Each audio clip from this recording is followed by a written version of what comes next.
warahmatullahi wabarakatuh. Hai anak-anak semuanya, apa kabar? Bertemu lagi dengan saya Ibu Ati Mulyaningsi. Baik, anak-anak, hari ini kita akan mempelajari tentang materi konflik sosial, yang dimana materinya Ibu ambil dari buku Erlangga Fokus UN 2019. Nah, udah siap UN belum anak-anak? Nah, sebelum kita mulai dengan materi konflik sosial, baiknya kita lihat dulu atau kita cari tahu dulu apa itu pengertian dari konflik sosial. Nah, sekarang kita akan mempelajari tentang pengertian dari konflik sosial. Konflik sosial adalah persaingan tidak sehat, permusuhan atau perselisihan yang dimana di dalam masyarakat kita ini banyak terjadi konflik sosial. Dalam materi konflik sosial ada 4 poin yang kita bahas. Yang pertama, penyebab. Yang kedua, jenis-jenis konflik sosial. Yang ketiga, dampak atau akibat dari konflik sosial. Dan yang terakhir adalah akomodasi penyelesaian.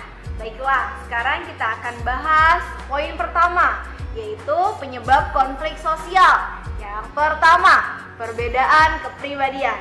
Yang kedua, perbedaan pendapat. Yang ketiga, perbedaan kepentingan. Keempat, mobilitas sosial. Dan yang kelima adalah perubahan sosial. Poin kedua adalah jenis-jenis konflik sosial. Kita mulai dari interaksinya. Yang pertama ada vertikal, yang kedua horizontal. Nah, sekarang kita lihat dari ruang lingkupnya. Yang pertama, konflik internal. Yang kedua, konflik eksternal. Yang ketiga, konflik daerah. Keempat, konflik regional. Dan yang kelima adalah internasional. Nah, sekarang kita lihat di sekitar kita ini. Konflik sosial itu berdasarkan motifnya. Yang pertama, konflik ekonomi. Yang kedua, konflik politik. Yang ketiga, konflik sosial. Dan yang terakhir adalah konflik budaya. Poin ketiga adalah dampak atau akibat dari konflik. Yang pertama, kerugian. Yang kedua, memperkuat solidaritas. Yang ketiga, merusak kesetiaan kelompok. Yang keempat adalah mengubah kepribadian. Dan yang kelima, mendorong perubahan sosial. Nah, tibalah kita ke poin yang keempat, yaitu akomodasi penyelesaian konflik. Apa sih akomodasi penyelesaian konflik itu? Yaitu penyesuaian di antara pihak yang berkonflik hingga mencapai kesepakatan. Nah, ini kita akan sebutkan bentuk-bentuk penyelesaian konflik.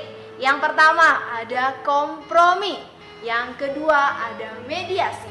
Yang ketiga ada arbitrasi. Keempat ada konversi. Kelima ada konsiliasi. Keenam ada gencatan senjata. Ketujuh ada majority rule. Kedelapan ada stalemate. Kesembilan ada koersi. 10 ada dominasi. 11 adjudikasi. Dan yang terakhir adalah toleransi. Nah, itu adalah materi tentang konflik. Oke, cukup sampai di sini. Kita cukupkan. Terima kasih. Sekian dari Ibu. Semoga bermanfaat. Assalamualaikum.